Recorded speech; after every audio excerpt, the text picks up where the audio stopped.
There is a battle at City Hall. Mayor Olivia Chow claims democracy is at stake as she fights to stop the province from ripping up some of Toronto's bike lanes. And Alan Carter is in the thick of it at City Hall, where council is meeting today. And Alan, the city just put a price tag on what it would cost to rip out those lanes. Cynthia, in just the last hour, a long-awaited report from city staff on bike lanes was made public. And here is the headline: $48 million.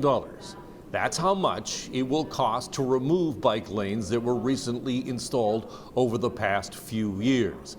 And that report goes on to say that it will cost an extra $27 million in lost infrastructure to put those lanes in the first place.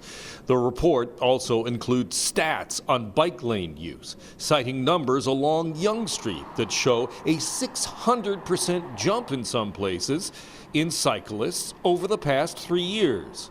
Still, Mayor Chow says this is about respect for Toronto voters. Her political opponents on council say it's something else.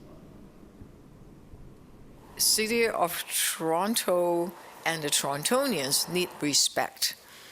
We have made a decision, and respect is what we're asking for. And it's democracy. I think it matters. Here we are today with, what will be a performative motion that's going to go straight into the shredder at Queen's Park, talking about local democracy. Well, the lawyers will tell us all sorts of things, but I think that the Premier has the moral authority to go forward with such an important decision to remove a vastly unpopular change out in Etobicoke. Now, Alan, what does the report say about ways the city can fight the province? I mean, they've tried fighting the province before, and Doug Ford in particular, and they've lost. Yeah, this is interesting, Cynthia. It doesn't really say anything at all. It makes some of the same arguments that we've heard from the mayor and from some councillors, that taking out the lanes would be bad for safety, for cyclists' safety, that it would worsen congestion while that construction was underway. But there are no legal avenues mentioned in the report about ways that the city can fight, perhaps because the city doesn't really have any legal avenues. Cynthia, council will discuss this report tomorrow. And I'm sure you'll be there. Thanks very much, Alan.